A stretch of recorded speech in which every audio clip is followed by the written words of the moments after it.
ಈ ಬಾರಿ ಚುನಾವಣೆಯಲ್ಲಿ ರೋಚಕ ರಣಕಣಕ್ಕೆ ಸಾಕ್ಷಿಯಾದಂತಹ ಕ್ಷೇತ್ರ ಅಂತಂದ್ರೆ ಅದು ಬೆಂಗಳೂರು ಗ್ರಾಮಾಂತರ. ಡಿ.ಕೆ. ಸುರೇಶ್ ಮತ್ತು ಡಾಕ್ಟರ್ ಮಂಜುನಾಥ್ ನಡುವೆ ದೊಡ್ಡ ಮಟ್ಟದ ಜಿದ್ದಾಜಿದ್ದಿ, ಪರಸ್ಪರ ಜಿದ್ದಾಜಿದ್ದಿ, ರೋಚಕ ಹಣಾಹಣಿ ನಡೆದಿತ್ತು.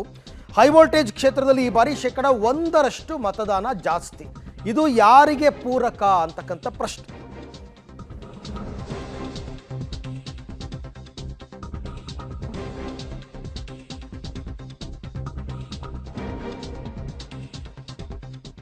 ಬೆಂಗಳೂರು ಗ್ರಾಮಾಂತರದಲ್ಲಿ ಈ ಸರ್ತಿ ರೋಚಕ ಹಣಾಹಣಿಯಾಗಿದೆ. ಪರಸ್ಪರ ಜಿದ್ದಾಜಿದ್ದಿನಿಂದ ಚುನಾವಣೆಯನ್ನು ಎದುರಿಸಿದ್ದಾರೆ. ಈ ಸರ್ತಿ 1% ವೋಟಿಂಗ್ ಬೇರೆ ಜಾಸ್ತಿ ಆಗಿದೆ. ಕಳೆದ ಬಾರಿ 64.98, ಈ ಸರ್ತಿ 65.72 ಆಗಿದೆ. ಸೊ ಕಾಂಗ್ರೆಸ್ನ ಡಿ.ಕೆ. ಸುರೇಶ್ ಮತ್ತು ಬಿಜೆಪಿಯ ಡಾಕ್ಟರ್ ಸಿ.ಎನ್. ಮಂಜುನಾಥ್ ಇಬ್ಬರಿಗೂ ಕೂಡ ಗೆಲುವಿನ ವಿಶ್ವಾಸ ಇದೆ. ಹಾಗಾದರೆ ಈ ಪರ್ಸೆಂಟೇಜ್ ಜಾಸ್ತಿ ಆಗಿದೆಯಲ್ಲ 1%, ಇದು ಯಾರಿಗೆ ಲಾಭ ಆಗ್ಬೋದು, ಹೆಂಗೆ?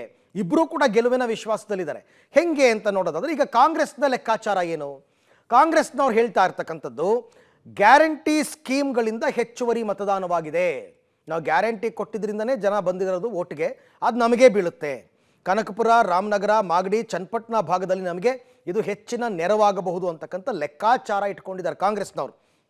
ಇದು ಕಾಂಗ್ರೆಸ್ ಅಭ್ಯರ್ಥಿ ಸುರೇಶ್ ಗೆಲುವಿಗೆ ಸಹಾಯ ಆಗಬಹುದು ಅಂತಕ್ಕಂಥ ಒಂದು ಪಾಯಿಂಟ್. 1% ಜಾಸ್ತಿ ವೋಟ್ ಆಗಿರೋದ್ರಿಂದ ಇಷ್ಟು ಲೆಕ್ಕಾಚಾರಗಳು ಕಂಡು ಬರ್ತಾ ಇದೆ. ಇನ್ನು ಮೈತ್ರಿಕೂಟದ ಲೆಕ್ಕಾಚಾರ ಏನು? ಮೈತ್ರಿ ಅವರದ್ದು ಹೆಚ್ಚುವರಿ ಮತದಾನದಲ್ಲಿ ಯುವ ಮತದಾರರೇ ಹೆಚ್ಚಾಗಿ ವೋಟ್ ಹಾಕಿದ್ದಾರೆ. ಯುವ ಮತದಾರರು ಯಾವಾಗಲೂ ಬಿಜೆಪಿಯನ್ನು ಬೆಂಬಲಿಸ್ತಾರೆ ಅಂತ. ಡಾಕ್ಟರ್ ಮಂಜುನಾಥ್ ಅವರ ವರ್ಚಸ್ಸಿದೆ, ಮೋದಿ ಅವರ ಇಮೇಜ್ ಇದೆ, ಹಾಗಾಗಿ ಈ ಕಾರಣದಿಂದ ಗೆಲ್ಲಬಹುದು, ಹೆಚ್ಚುವರಿ ಮತದಾನ ಬಿಜೆಪಿಗೆ ನೆರವಾಗಬಹುದು ಅಂತಕ್ಕಂಥ ಒಂದು ಲೆಕ್ಕಾಚಾರ. ಸಾಮಾನ್ಯ ಯಾವುದೇ ಚುನಾವಣೆಯಲ್ಲಿ ವೋಟಿಂಗ್ ಪರ್ಸೆಂಟೇಜ್ ಜಾಸ್ತಿ ಆದರೆ ಅದು ಬಿ ಜೆ ಪಿಗೆ ಅನುಕೂಲ ಅನ್ನೋ ಮಾತಿದೆ. ಆ ಹೆಚ್ಚುವರಿ ಮತದಾನ ಬಿ ಜೆ ಪಿಗೆ ಅನುಕೂಲ ಅಂತ. ಇಲ್ಲೂ ಕೂಡ 1% ಜಾಸ್ತಿ ಆಗಿರೋದ್ರಿಂದ 1% ಜಾಸ್ತಿ ವೋಟಿಂಗು ಬಿ ಜೆ ಪಿ ಕಡೆ ಆಗಿದೆ ಅಂತಕ್ಕಂಥ ಲೆಕ್ಕಾಚಾರ ಇಟ್ಕೊಂಡಿದ್ದಾರೆ. ಯಾಕೆಂದರೆ ಇನ್ನೂ 1 ತಿಂಗಳು ಬೇಕು ನಮಗೆ ರಿಸಲ್ಟ್ ಬರೋದಕ್ಕೆ, 1 ತಿಂಗಳು ಮೇಲಿದೆ ಇನ್ನೂ. ಸೊ ಅಲ್ಲಿ ತನಕ ಈ ಲೆಕ್ಕಾಚಾರಗಳು ನಡೀತಾನೆ ಇರುತ್ತೆ. ಜೊತೆಗೆ ಯಾವ ವಿಧಾನಸಭಾ ಕ್ಷೇತ್ರದಲ್ಲಿ ಎಷ್ಟೆಷ್ಟು ವೋಟಿಂಗ್ ಆಗಿದೆ, ಯಾವ್ಯಾವ ಬೂತಲ್ಲಿ ಎಷ್ಟೆಷ್ಟು ವೋಟಿಂಗ್ ಆಗಿದೆ, ಇದನ್ನೂ ಲೆಕ್ಕಾಚಾರ ಹಾಕ್ಕೊಂಡ್ಬಿಡ್ತಾರೆ. ಒಂದು ರಫ್ ಸ್ಕೆಚ್ ಇಬ್ಬರಿಗೂ ಕೂಡ ಗೊತ್ತಾಗ್ಬಿಡುತ್ತೆ, ಎರಡೂ ಪಾರ್ಟಿಯವ್ರಿಗೆ ಏನಾಗಿರ್ಬೋದು, ಏನು ಎತ್ತ ಅಂತ ಅಂದ್ಬಿಟ್ಟು. Rough sketch. ನಮಗೆ ಎಕ್ಸಾಕ್ಟ್ ರಿಸಲ್ಟ್ ಬರಬೇಕು ಅಂದರೆ ಕೌಂಟಿಂಗ್ ಆಗಬೇಕು. ಬಟ್ ಈಗಿನ ಮಾಹಿತಿ ಪ್ರಕಾರ ಇಬ್ಬರೂ ಕೂಡ ಗೆಲ್ಲುವ ವಿಶ್ವಾಸದಲ್ಲಿದ್ದಾರೆ. ಡಿ.ಕೆ. ಸುರೇಶ್ ಮತ್ತು ಡಾಕ್ಟರ್ ಮಂಜುನಾಥ್ ಇಬ್ಬರೂ ಕೂಡ ನಾವು ಗೆಲ್ತೀವಿ ಅಂತಕ್ಕಂಥ ಲೆಕ್ಕಾಚಾರ. ಈ ಬಗ್ಗೆ ಮತ್ತಷ್ಟು ಮಾಹಿತಿ ನನ್ನ ಕೊಲೀಗ್ ಸುಕೇಶ್ ಅವರಿಂದ ಪಡೆಯೋಣ. ಸುಕೇಶ್, ಇಷ್ಟು ದಿನದ ಲೆಕ್ಕಾಚಾರಗಳು ಬೇರೆ, ಈಗ ಮತದಾನ ಮುಗಿದಿದೆ, 1% ವೋಟ್ ಜಾಸ್ತಿ ಆಗಿದೆ.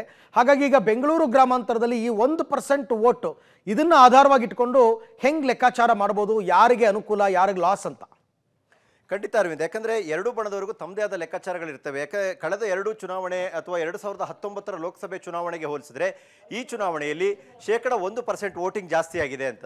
ಇದನ್ನು ಕಾಂಗ್ರೆಸ್ ತಮ್ಮದೇ ಆದ ಲೆಕ್ಕಾಚಾರದಲ್ಲಿ ಹಾಕಿದ್ರೆ ಬಿಜೆಪಿ ಇನ್ನೊಂದು ಲೆಕ್ಕ ಹಾಕ್ಬೋದು. ಕಾಂಗ್ರೆಸ್ನವರಿಗೆ ನಮ್ಮ ಗ್ಯಾರಂಟಿಯನ್ನು ನಂಬಿಕೊಂಡು ಜನ ಹೆಚ್ಚುವರಿಯಾಗಿ ಬಂದು ಮತ ಹಾಕಿರಬಹುದು ಅನ್ನುವಂಥದ್ದು ಒಂದು ನಂಬಿಕೆ. ಆದರೆ ಮತ್ತೊಂದು ಕಡೆ ಅವರ ಪ್ರಾಬಲ್ಯ ಇದ್ದಂಥ ಕನಕಪುರ, ಚನ್ನಪಟ್ಟಣ ಅಥವಾ ರಾಮನಗರ, ಮಾಗಡಿ ಈ ಭಾಗದಲ್ಲಿ ಸ್ವಲ್ಪ ಜಾಸ್ತಿ ವೋಟಿಂಗ್ ಆಗಿರ್ಬೋದು, ಇದು ನಮ್ಮನ್ನು ಕೈ ಹಿಡಿದಿರ್ಬೋದು ಅನ್ನೋಂಥದ್ದು ಅವರ ಲೆಕ್ಕಾಚಾರ ಇದ್ದಂತೆ ಕಾಣಿಸ್ತಾ ಇದೆ.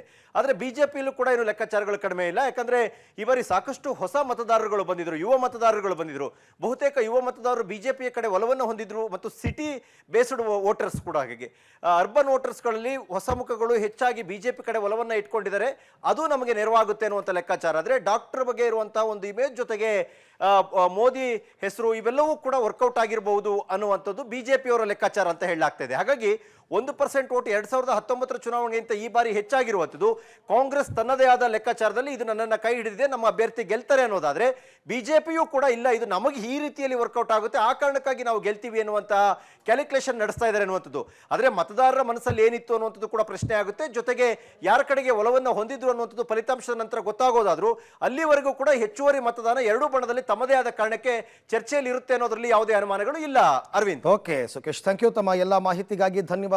ನಾನು ಆಗಲೇ ಹೇಳಿದಂತೆ ಅವರವರ ಲೆಕ್ಕಾಚಾರ, ಅವ್ರಿಗೆ ಅನುಕೂಲ ಆಗೋ ರೀತಿಯಲ್ಲಿ ಲೆಕ್ಕಾಚಾರ ಹಾಕ್ಕೊಂಡಿರ್ತಾರೆ ಅಷ್ಟೇ. ರಿಸಲ್ಟ್ ದಿನನೇ ನಮಗೆ ಎಕ್ಸಾಕ್ಟಾಗಿ ಏನಾಗಿದೆ, ಮತದಾರರ ಚಿತ್ತ ಯಾರತ್ತ ಅಂತ ಗೊತ್ತಾಗುತ್ತೆ.